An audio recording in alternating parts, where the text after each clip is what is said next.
Pocket FM. To unlock all the episodes, click the link in bio. Yes.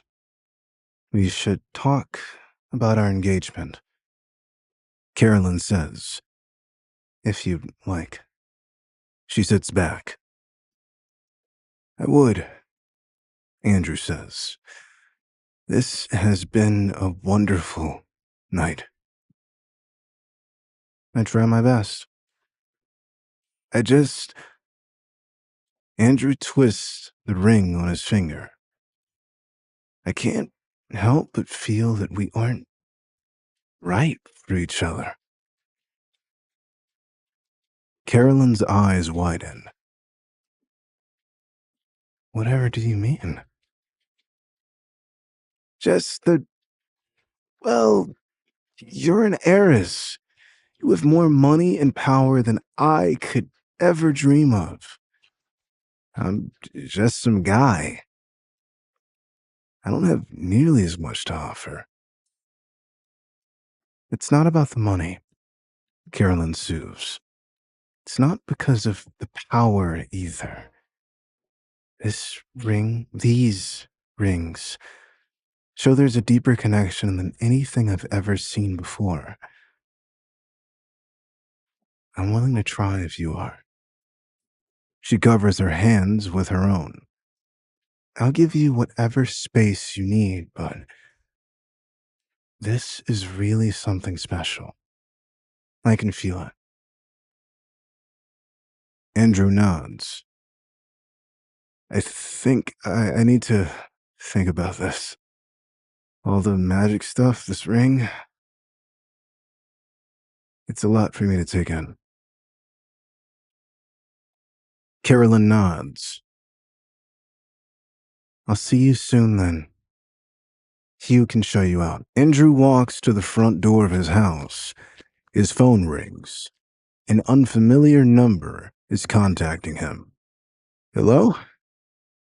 Andrew, where the hell are you? Flynn? No way, I'm not giving him anything. Keep dreaming, Flint. I'm blocking this number. Don't call me again. God, what is his problem? If Flint really wants to find me, he can just ask Ginny and come straight to my neighborhood. Andrew frowns slightly as he walks in the door to his place. Since they're still looking for me, why was it Flint who called? Where's Jenny? Although he is confused and more than a little upset, Andrew tries to put things out of his mind. Right now, I have to focus on Carolyn and what I want with her. He moves to the kitchen, an idea forming in his head. He chuckles. This is silly, he thinks as he moves around, gathering ingredients for soup. But she cooked for me tonight, so the least I can do is return the favor. Besides, this is a family recipe. I can't see why she wouldn't like it. He smiles. I'll bring it to her in the morning. The man enters the Richardson Corporation. He walks straight to the front desk and takes off his sunglasses. Looking at the secretaries, he says blankly, I'm Chris Hayes, of the Hayes family. Yes, that Hayes family. I've already made an appointment with Chairman Richardson yesterday. The women are stunned silent. You all know who I am, right? Chris looks around at everyone. Yes? Okay. Let's get to work and call President Richardson now. Chop chop. The women nod, then rush to the phones in a quiet flurry of excitement. As the receptionists of a large corporation, they have a list of people they have to know. Chris is on that list. Like the Richardsons, the Lewises, and the Wilsons, the Hayes family is also part of the Big Six, the name reserved for New York's most powerful business corporations and their families. Due to this shared status, The Hayes family are very big supporters of Trent Wilson, as well as the entire Wilson family. Are you all okay? Did you not have your coffee this morning? Chris snaps his fingers. As the second eldest Hayes son, Chris has a tendency to over-exaggerate his importance. The girl closest to him jumps in fear and speaks into the phone. President Richardson, Chris Hayes of the Hayes family says that he has an appointment with you. The receptionist is careful to emphasize his full name. Chris stands in front of the desk, drumming his hands on the top. Mr. Hayes, Miss Richardson says you can go up. Great. Chris walks straight to the elevator. Chris waits at the door. Come in? Carolyn says calmly. Chris pushes the door open and enters the room.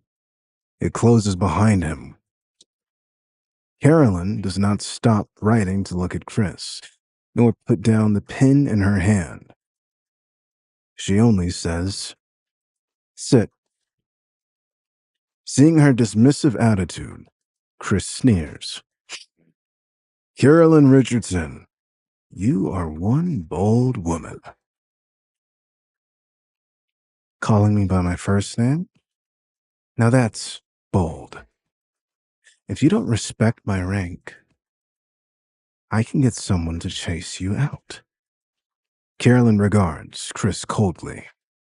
After all, she is the esteemed Carolyn Richardson, the head of the Richardson family. Arguably, the richest one out of the 6 major families. That level of status is not something Chris can easily compare to. Chris's expression immediately darkens. Oh, I'm sorry.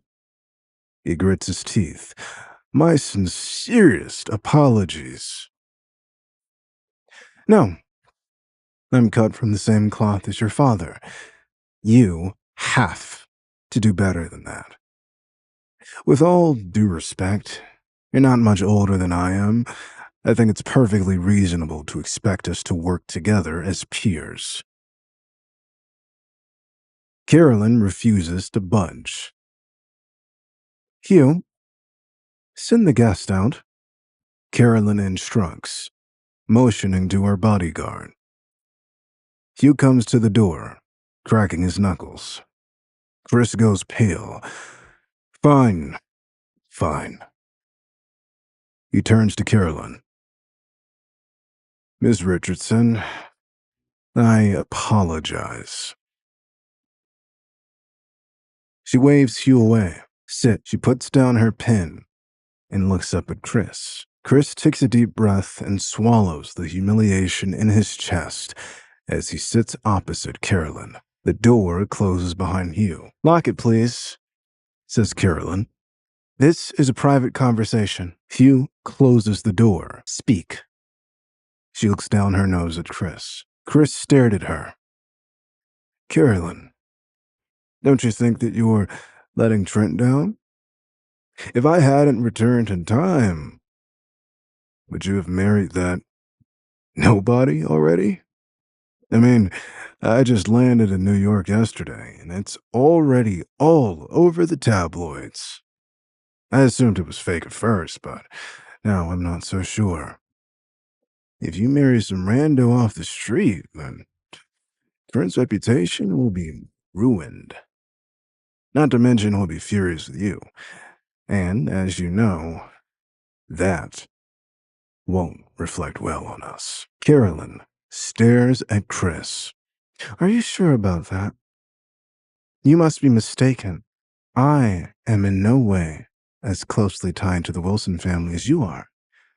I have no obligation to marry their son. This makes Chris furious. Miss Richardson, don't be ridiculous. When your father died, there was no one left for your company to rely on. With just you running this place, what makes you think you had the right to keep your spot in Manhattan? Didn't you have to rely on the support of the Hayes and Trent to do that? Support? Do you really think I didn't know anything about the Jaegers last year? How they cheated our family? And how the Hayes were behind it? You don't cheat my family and expect to get away with it.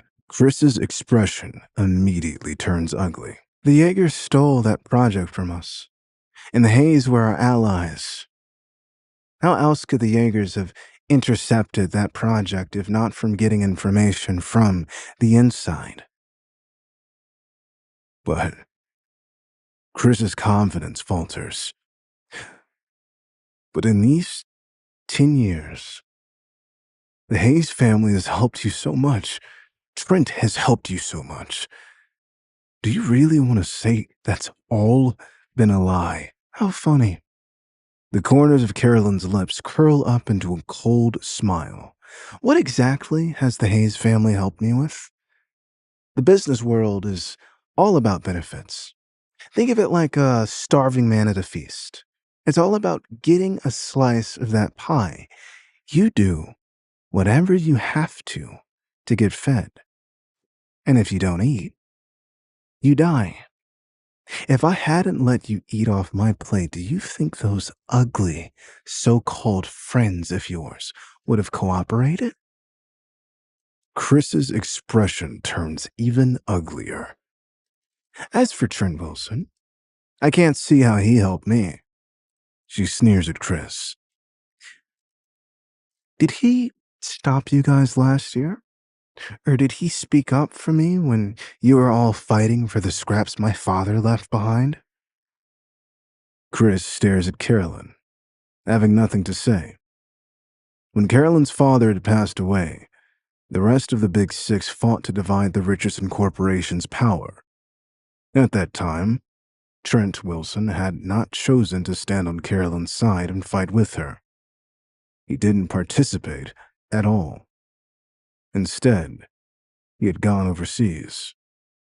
But even after Trent had achieved so much, he always found a way to give the Richardson Corporation. Carolyn interrupts Chris and sneers, her eyes full of disdain. Chris, do you think I don't know what happened last year? Chris's mouth closes with a snap. It's fine if the Hayes family are Trent Wilson's lackeys. Carolyn continues calmly. But don't expect to drag me down. I'm not interested in leaving the table. Chris looks as if he had just watched Carolyn kick his puppy. He looks utterly beaten down. The Hayes family had recently announced to the public that they had intended to work with the Wilsons as collaborators. But with Trent's meteoric rise in power and influence, the news ran with the story that his family were working for Trent, not with him. We're not lackeys. You should see what some magazines are saying. Some people are expressing jealousy that we struck a deal with him so fast. He sits back, some of his confidence returning. Only you would believe something so instantly incriminating, Carolyn. Must be a habit, since you're used to your dirty laundry being aired out every week. Carolyn grits her teeth. You will address me with respect, Chris. Don't think you can treat me like that. Just because you're a son of the Big Six doesn't mean you're above consequences. Let's leave it to a woman to make things complicated. You know, the only reason I had to come here was to grovel. My family needs as much power behind us as we can get in the wake of this whole Trent thing. If I don't do this, then we won't be enough to incentivize the collaboration with the Wilsons. So, you are asking for a favor. I was wondering when you'd cut this and tell me the truth. Yeah, listen, I was hoping you'd be engaged to Trent because it would make us look better. If you're with him and I convinced you to work with us, we could tell Trent we were friendly with his fiancée. A big, happy three-family merger. Everyone wins, gets the pie, whatever you said earlier. He looks up at her from his seat. What do you say?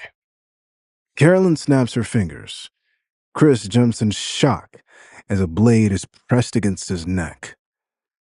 The steel is cold. Far too cold to be anything normal. Who is this? Where did this come from? Is this a threat? Don't move. Carolyn points at the woman standing beside Chris. If he keeps pushing that deal. She purses her lips, staring at Chris. You still want my answer? No, Miss Richardson. She nods to the woman. Take him out of here. Don't waste my time. Yes, my lady. The woman nods and pushes Chris forward in his chair, wrestling him to a standing position. As they walk to the door, Hugh enters the room, smiling warmly. Mr. Hayes, this way. The elevator is occupied at the moment. Follow me to the stairs. There is a coldness in his eyes, telling Chris that this was not a request. It was an order. Chris does not struggle as he's led out of the room. We'll talk again, Carolyn. He spits. I'll make sure of that. Carolyn sighs as his footsteps fade. The woman returns to the room, brushing off her hands. Genevieve? Thank you, Carolyn says. Don't mention it, miss. The old woman touches her arm, sitting with her at the large office table. By the way, will it be your anniversary with Hugh soon? Carolyn suddenly remembers, desperate to change the subject. Oh, no. Miss Lawson laughs. We're too old for such celebrations. Nothing big. I just wanted to see when you'd like some time away. Miss, you're too kind. Really, it's all right. I'd rather help you grow your relationship with that Mason boy first. She smiles. Carolyn smiles. Ugh, don't tease me. I'm working on it. My lady, I've known you for a good many years now. You said it yourself when your father passed. We're as close as family. Me and Hugh both. She looks at Carolyn warmly. Let your godparents do something good for you, yes? As long as you like him, we'll be there to help. In whatever way you need. She winks, patting the silver pistol at her side. Thank you. Carolyn leans back. I have a feeling that might need to come in handy, the way things are going. Well, you just say the word. I'll be ready. As he walks down the stairs, Chris Hayes feels rage bubble in his chest. His anger rises with each and every step. He speaks to no one in particular, ignoring the heads that turn as he passes through the building. What kind of person denies my family like this? We're trying to make amends. We'll get the Jaegers on our side, and then she'll really see our mistakes. He perks up, an idea working its way through his head. Chris pulls out his cell phone and dials a number. His voice echoes through the corridor. I want to find out exactly who the hell Carolyn Richardson's fiancé is. Once I find him, I'm going to kill him. He hangs up, smirking. Carolyn Richardson, You asked for this. From what Chris could see, the other 6 families had no idea who Carolyn's fiancé was. She is yet to announce their identity to the world.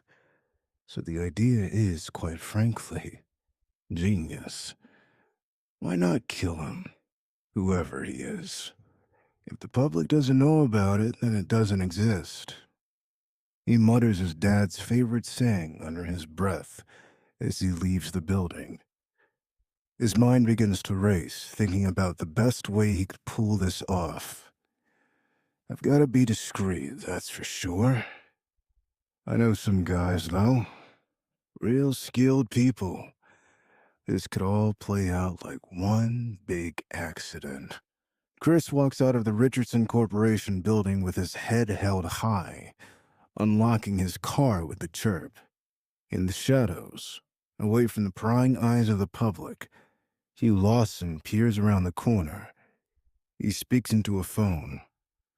I've got eyes on him. It's a go. After finishing cooking the hangover soup, Andrew Mason rushes straight to the Richardson Corporation. As he's about to reach the building, he pulls out his phone, planning to call Carolyn. I can't be seen meeting her like this, not in broad daylight. He looks down at his tattered jeans and oversized sweater. Let me see if I can just deliver it to her. A shrill car horn explodes behind him. Andrew ducks to the side. Rushing out of the way as the car barrels out of the parking lot. The window of this rolls down, and Chris Hayes leans out. Are you stupid or something? You're standing right in the middle of the exit. He curses. God, first that thing with Carolyn, and now I have to deal with idiots who don't know how the road works. What about Carolyn? Sorry, Andrew says. Chris continues to yell, gesticulating wildly. Andrew's face falls. Hey man, I already said I was wrong to block the exit. What else do you want from me? Chris laughs angrily. You really want to talk back to me? You have no idea who I am, do you? Andrew shifts from side to side, uncomfortable. No. I can't say that I do. I just want to go inside. This guy's acting crazy. I didn't expect things to get so out of hand so fast. Just then, the security guard at the security booth rushes out, running over to Chris. Sir, I'm sorry. This is the parking lot of the Richardson Corporation. We have a reputation to uphold here. Please don't cause trouble. We don't want anything to, well, to reflect badly on us. Tell me how I can help you. The guard's face is pale and shines with cold sweat. He turns to Andrew. And you, sir, are you all right? My manager sent me out here when we noticed the commotion. Is there anything I can help you find? Chris looks hard at the security guard. You've got to be kidding me. You really stopped me? Here? He flings open the door. I'll make you pay for that. You don't know who I am? Believe me, you'll know after this. He grabs at the guard, aiming for his throat. Wait! Andrew steps in, getting between the two men. This all started with me. Please, this doesn't have to be a big deal. Sir, I sincerely apologize, the guard says, looking at Chris with a horrified expression. I was only sent here because Miss Richardson asked us to take a closer look. Please, I meant no offense. Forgive me. He is so far leaned over that he very nearly bows to Chris. At the mention of Carolyn, both Andrew and Chris stop moving. Then Chris steps back. All right, I'm not going to hurt you. His tone is suddenly light and casual. A little too casual. Andrew thinks, Where did this switch up come from? We don't want to get the Richardsons involved now, do we? Chris slings his arm around the guard's shoulders, who jumps. Chris looks at Andrew.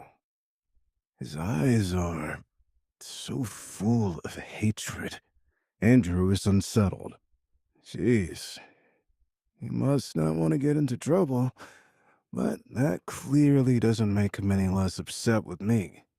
Chris stared hard at him, and a wide, fake smile spreads across his face. Let's all just forget this ever happened, yeah? He slaps the security guard on the back as if they're lifelong friends. You have a good day now.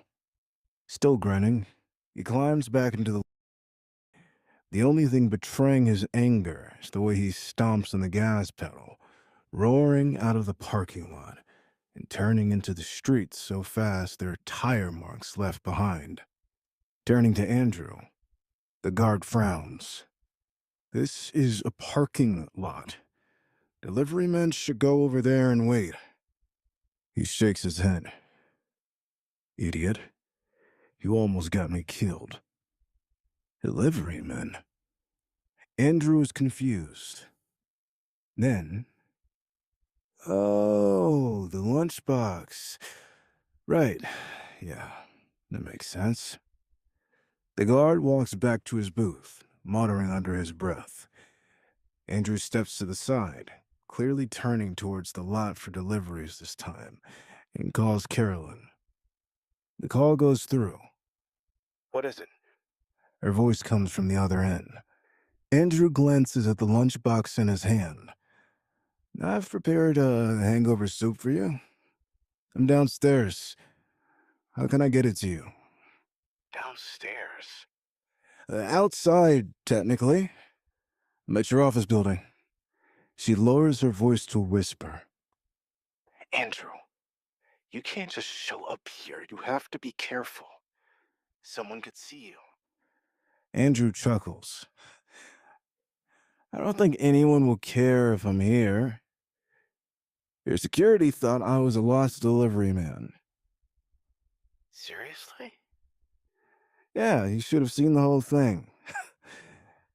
It would have been funny if it weren't quite so intimidating. It is Carolyn's turn to laugh. I'm sure it was. And hey, you don't have to worry about delivering me anything. I'm going out today, so I can pick it up from you before I leave. Are you sure? I don't know if it would be a good idea for us to be seen together. You really think so? Why is that? I don't know. If it's good to be hanging around someone not in your, your social groups, especially since people are speculating so much. I've read a lot of articles. And I think you should stop worrying so much. If it makes you that anxious, though, I'll send Hugh down to get it for me. Sure. Andrew pauses, thinking. Did you call those guards down? What call?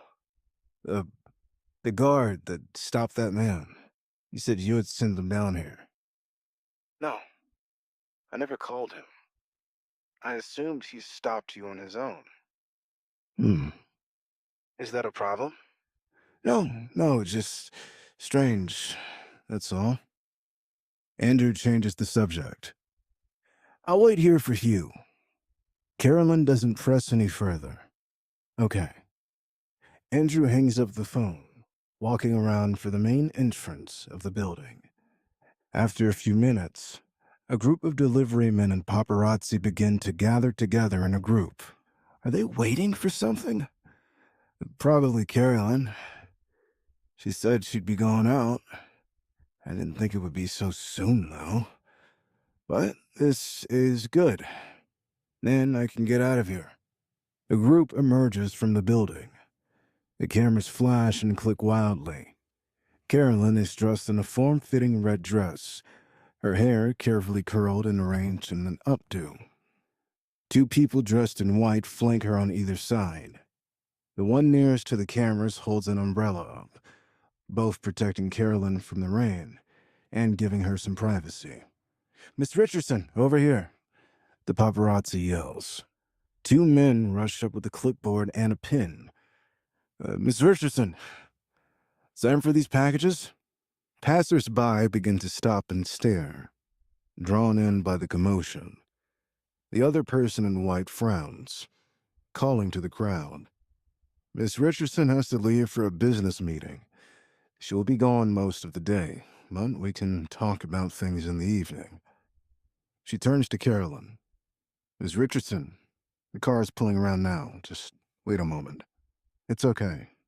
Carolyn waves her hand. Seeing this scene, Andrew is left staring in awe. She doesn't have to do anything, but she's clearly the most beautiful person in the whole city. He smiles bitterly. "I'm nothing compared to these people. She deserves someone who can really keep up with this kind of lifestyle, the way Jenny wanted me to. What am I still doing here?" He turns to go, but then Carolyn sweeps by the edge of the ring of reporters. Andrew's heart skips a beat. Is she going to say something?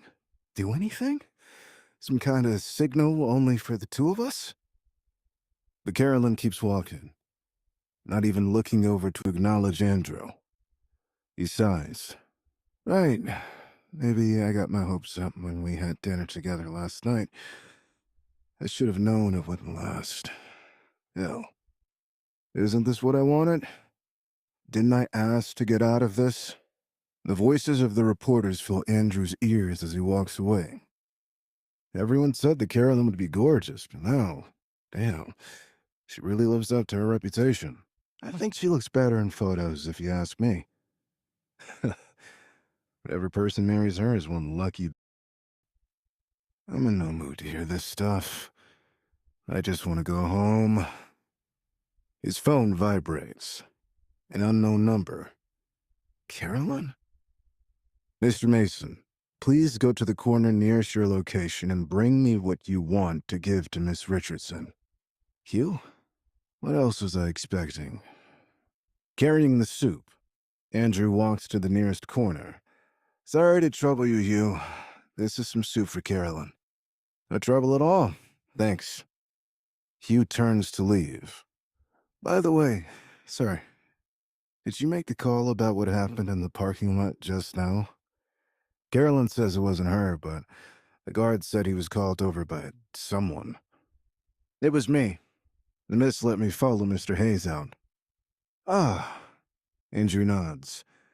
Thank you. Again, sorry for the trouble." Andrew feels a pang shoot through him. I had hoped it was Caroline. Maybe that she'd seen I was in danger and could use a hand. "Mr. Mason," Hugh calls. "Yes?" "That ring on your finger. Where'd you get it?" "This?"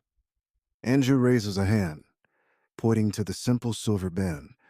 I found it one night at a Goodwill. Thought it looked nice." Hugh nods. All right then. You have a good one." What was that about? Andrew walks away, confused. Hugh puts his phone to his ear. "You got a photo?" "Yeah, of the ring. Miss Richardson's father had one just like it." "Yeah, I know. Keep an eye on it, will you?" Andrew was in a daze on the way back home. I can't stop thinking about how she just looked right past me. It was like I didn't exist to her. Andrew sighs at the thought. "Don't think too much about it," he mutters. Carolyn didn't care about him. She would be able to get rid of him whenever she wanted. No reason to continue with getting engaged now. He still couldn't shake the feeling of disappointment. His phone suddenly vibrates again. A text? Another unknown number. "Andrew, I'll be waiting for you at the Leaning Spoon Bistro. I suggest you come immediately. If you don't, I'll track you down. Don't forget, I know where you live. My sister deserves that house. Andrew rolls his eyes. Of course, even after I blocked his number, Flint still found a way to contact me. Andrew's face darkens. Guess I'm going to dinner. The Leaning Spoon wasn't too far from his neighborhood. Flint probably found this place through Jenny. No, that can't be it. He wouldn't choose a place nearby just because I live in the area. Or likely, he just staked out a spot near the subway and waited to see where I'd go. It's the middle of the day, right after the lunch rush, so the business is starting to slow down. Scanning the rows of empty tables and booths, Andrew's eyes soon land on Flint and Sarah Cooper. Okay, let's make this quick. Not bothering to sit, he leans against the back of a chair. What do you want? Both Flint's and Sarah's faces darkened. You're not even going to sit? What? You don't want to give us common courtesy? Not particularly. I'm not here to start a fight. I just want you to say your piece so you'll let me leave. Flint rolls his eyes. The waiters are staring. Just sit. Don't be rude. Andrew does. Shouldn't someone like me not even be seen with you? Why'd you want to meet here anyway? Ignoring him, Flint changes topics. Oh, cut to the chase. I want my money back. What money? Don't play dumb. The $10,000 my sister transferred to you. So, this is about Jenny. Andrew moves as if to stand. Just talk to her yourself then. Don't waste my time. But it's my money anyway, and it's impossible for me to return it. If you want to get the $10,000 back, you'll have to send Jenny to take it back. Or take it yourselves. I'm done here. Andrew stands. Ugh. Don't even mention my sister to me. She's such a... Flint scowls. Andrew is stunned. What? They were just so close. I just spoke to them. It seemed like the whole family was attached at the hip. What is going on? His shock doubles as Sarah agrees.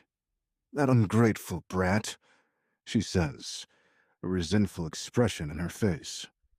Wait, sorry, did I hear that right?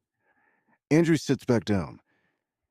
Jenny's devoted herself to having your favor. She does everything to make you and the rest of your family happy. Why scold her when she's on your side?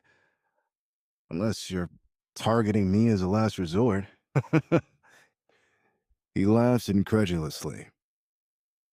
Are you really that shameless that you'd hound your own family for money like that? What sheer nonsense are you talking about? Shara shouts. You shouldn't be talking if you don't know the situation. Just hurry up and return the money. Only if you have evidence. Do either one of you have a banknote, transfer records, any proof that the money is yours? What? Sarah splutters.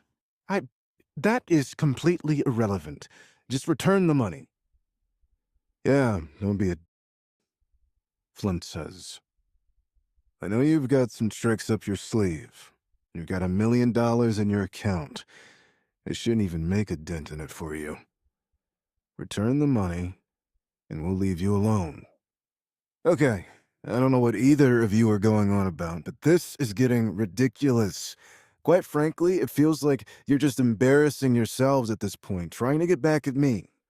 I can't be bothered.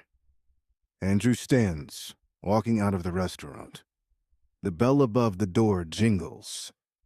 Andrew barely makes it a few steps away before he hears a voice from behind him.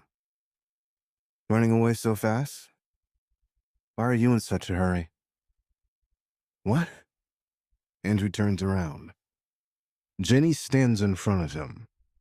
She waves to her mom and brother through the front window of the restaurant. Jenny? What are you doing here? None of your business. She looks different. Her hair is styled carefully, and her outfit looks like it had been pulled straight from a magazine cover. Must be an effort to rebrand as someone more high class, Andrew thinks. Yeah, I'm not buying that you just happen to be here. You're all clearly organizing something, so what is it you want to do? Andrew looks up at her.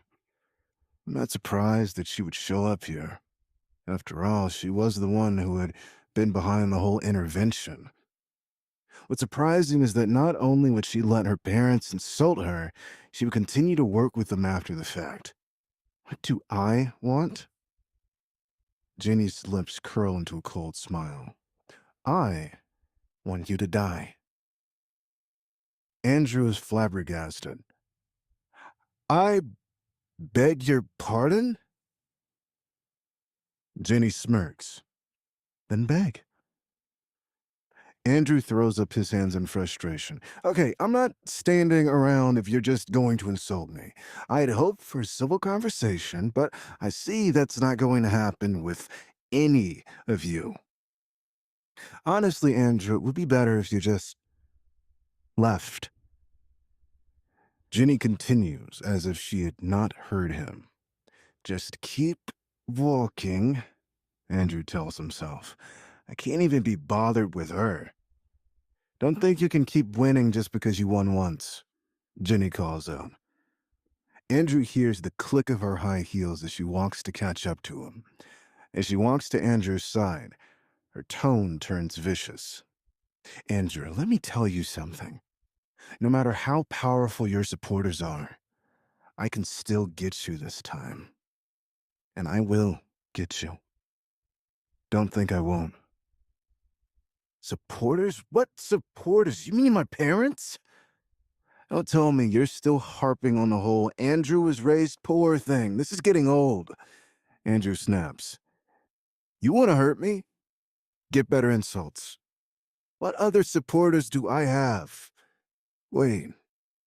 Andrew's heart skips a beat, and his eyes flash with fear. Could Jenny be referring to Carolyn? You don't have to pretend, Jenny sneers in disdain. Everyone else thinks you're kidding or making up the whole engagement thing for attention, but I know better. Somehow, you've scored that. And you're using her to make my life hell. Don't deny it. I know you are, Andrew. Do you think you can hide it from me? Let me tell you, no matter how powerful the person behind you is, she isn't stronger than the Yeager family. Just you wait. I'll serve you up double the humiliation you've given me. She's really gone off the deep end. Does she have nothing else better to do? Andrew, well, he almost felt bad for her. This was getting kind of sad.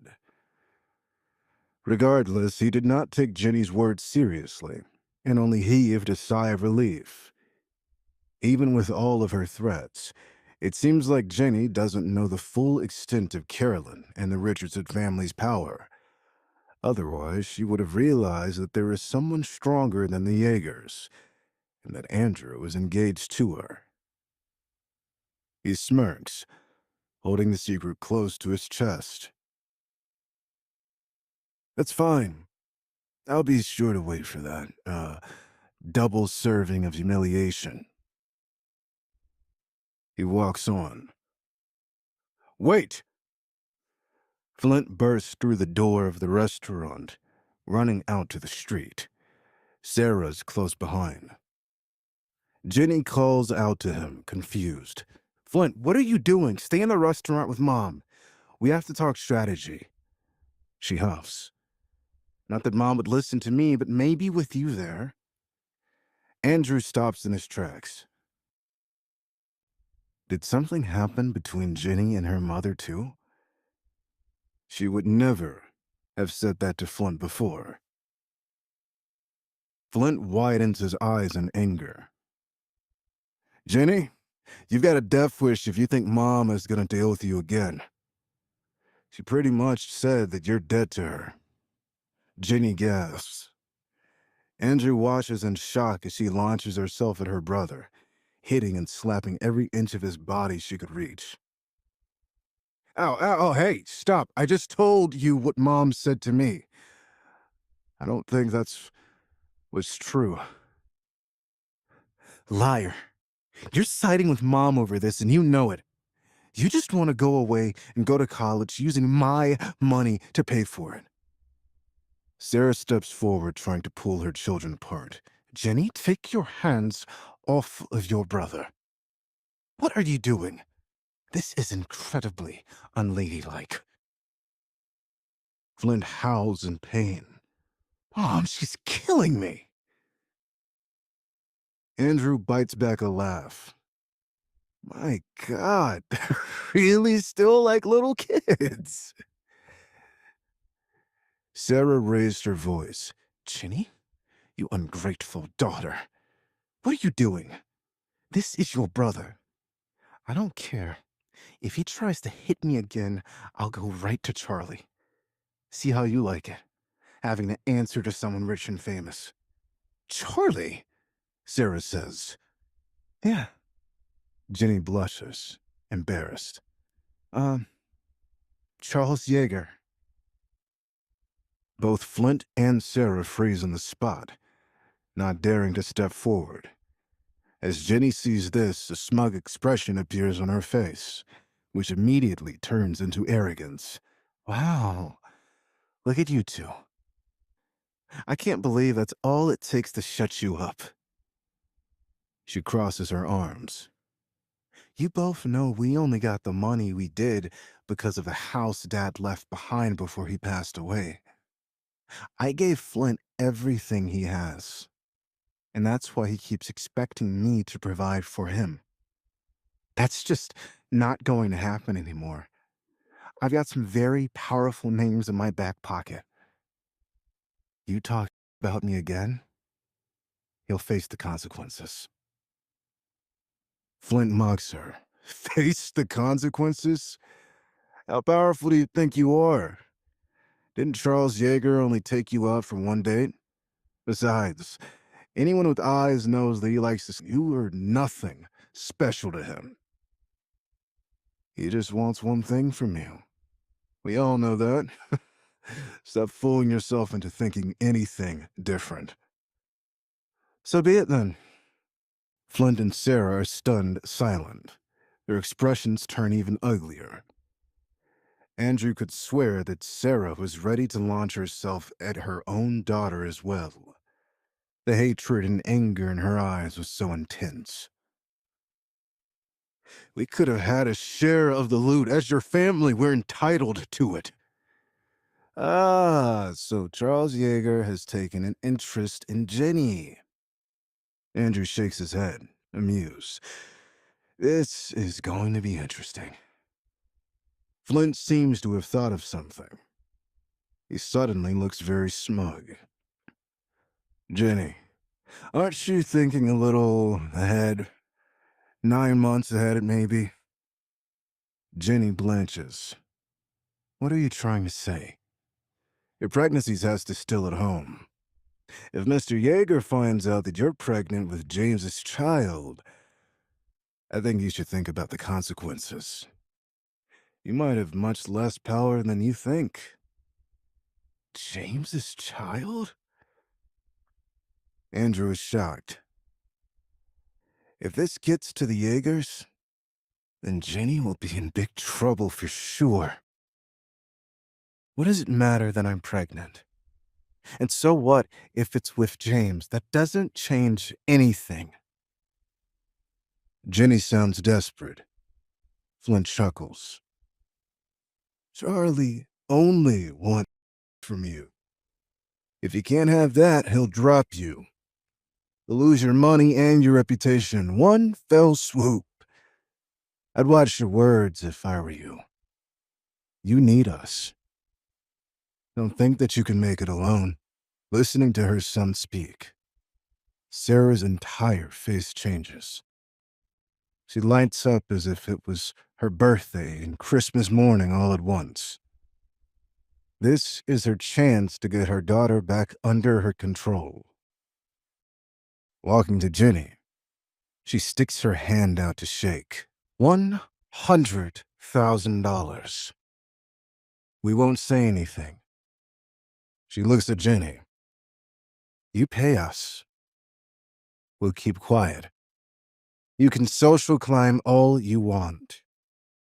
And we won't stop you. And you will have such a long way to climb. You should really consider my offer. It's just a couple $100,000. No big deal, really. You can get it from your side guy or your baby daddy, whichever you prefer. Flint says while Sarah turns back to Jenny. Andrew won't cooperate, so we are forced to come to you, Sarah says. She leans over to Flint. This should up the pressure, she whispers. We have her just where we want her. We'll be rich, one way or another, soon enough. Do you think I didn't see all this coming? Jenny reveals.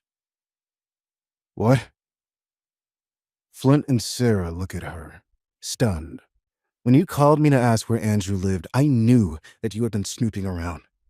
You were still looking for money from him in whatever way you could find, especially since we broke off the engagement. I know you were going to force some kind of fee on him.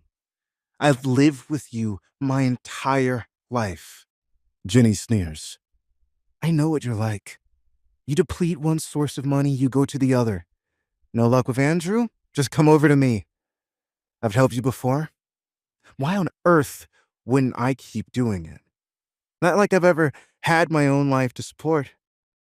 She laughs, tears welling in her eyes. I dealt with the wedding finances myself. I never told you, but there you have it.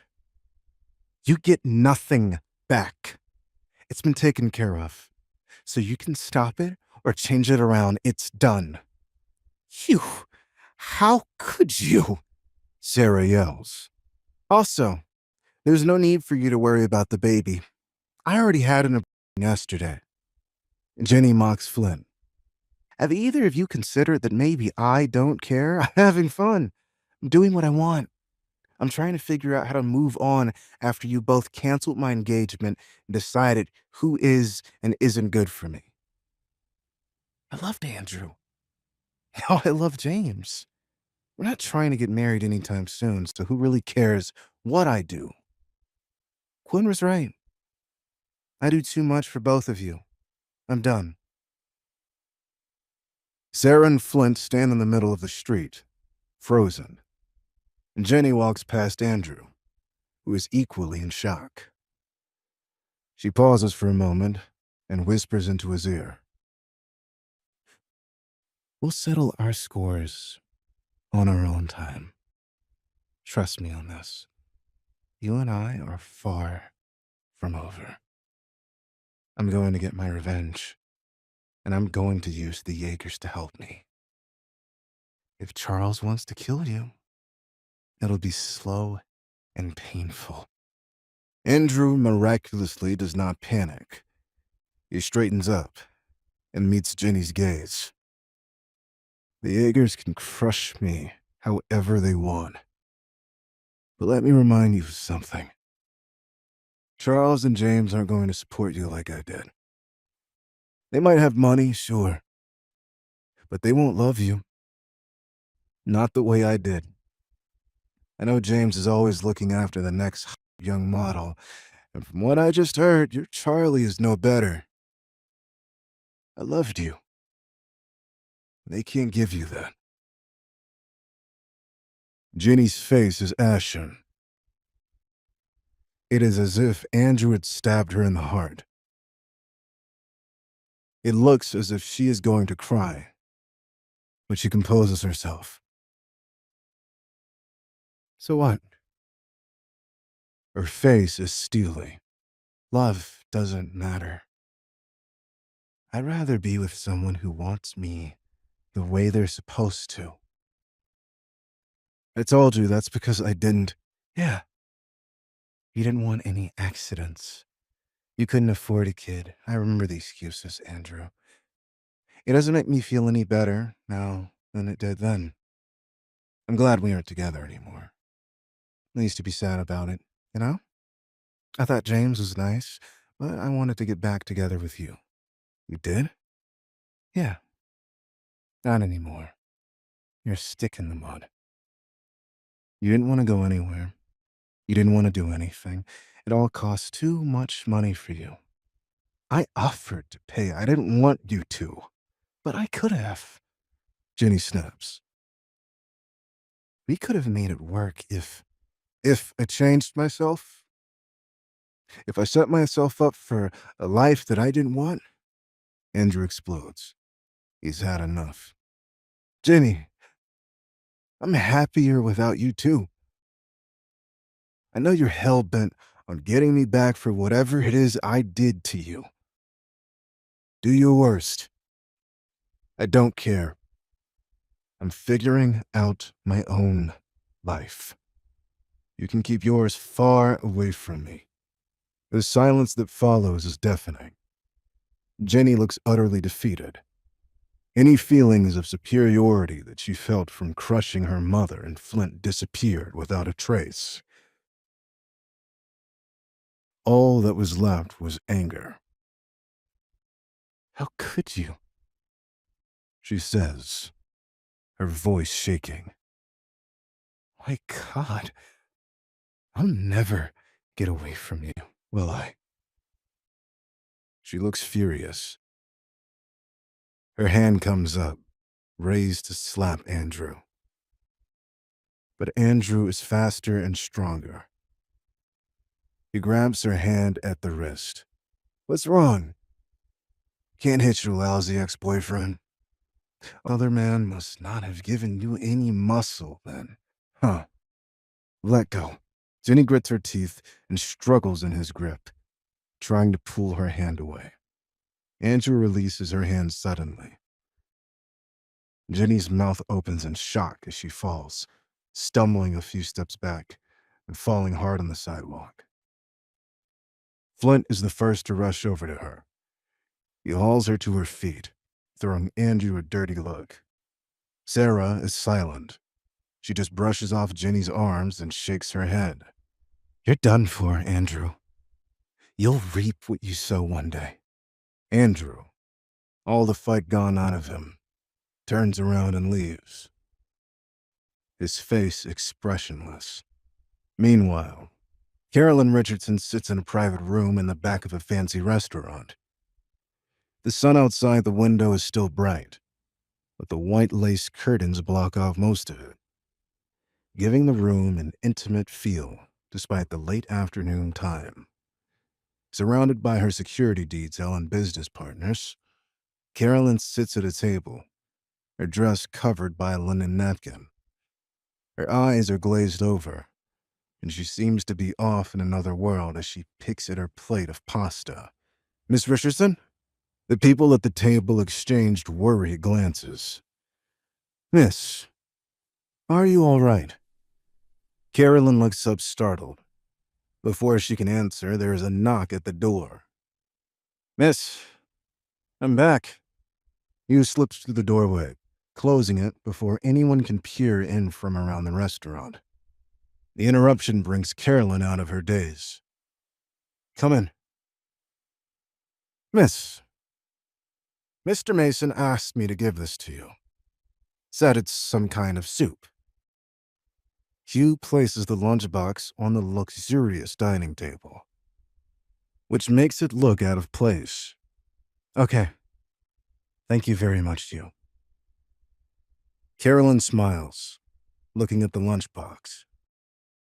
After putting it down, Hugh says, Miss, would you like me to keep a closer eye on Mr. Mason? Why? Whatever for? Ah, Mr. Chris Hayes has started to investigate Mr. Mason's existence and whereabouts. If he finds out about the... Hugh looks at the table of people.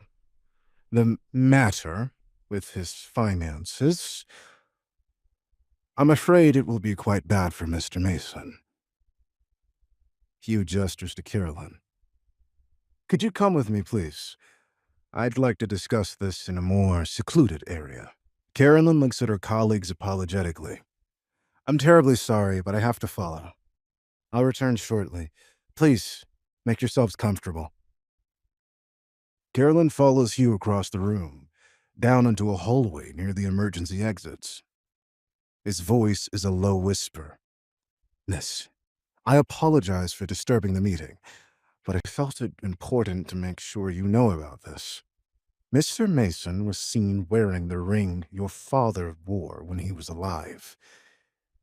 He lied about where he got it, but it's likely that this Andrew Mason fellow will get recognized, although the chances of that happening right now are slim.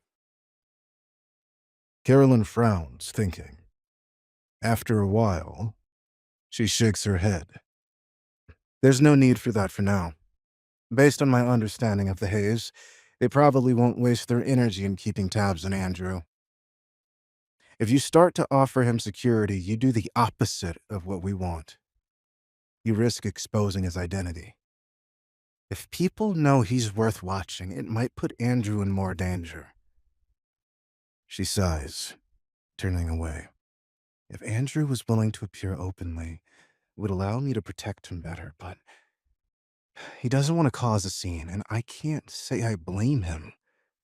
If I could remain anonymous in life, I would. As it were, however, this puts me in a bit of a dilemma.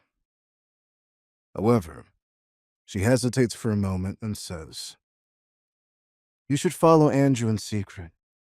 You don't have to report back everything, just see if there is any danger. If there aren't any active threats to him, then don't worry. I just want you there to keep him safe in case anyone tries anything. Okay. Hugh nods. If I'm protecting Mr. Mason, then I have to shift the duty of your protection to Genevieve. Okay. Carolyn nods as well. Suddenly, Hugh's face shows hesitation.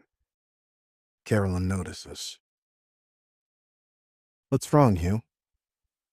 It's just this instinct I have. A gut feeling. I don't know if I should say. I don't want to be wrong or influence you one way or another. Please, go ahead. It's about Mr. Mason. Hugh continues. But the restaurant chatter drowns out his words. After leaving the Leaning Spoon, Andrew returns to his place. He flops on the bed, oof, and rolls onto his back, staring at the ceiling and trying to empty his mind. So much had happened in such little time, regardless of what Jenny said to him. Her words didn't have much of an effect. I know I can't compete with James or any of the other Lewises, let alone the Yeagers. Rather than wallow in self-pity, Andrew felt the same desire to prove himself. After being hit at the intersection, Andrew had changed.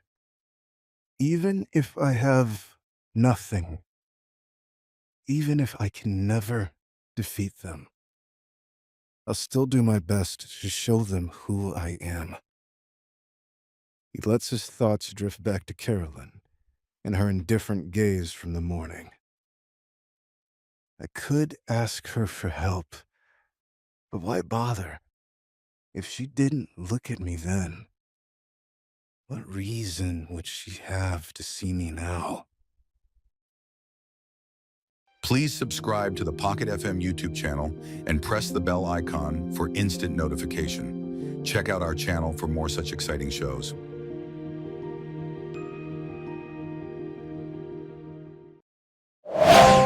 Pocket FM. To unlock all the episodes, click the link in bio.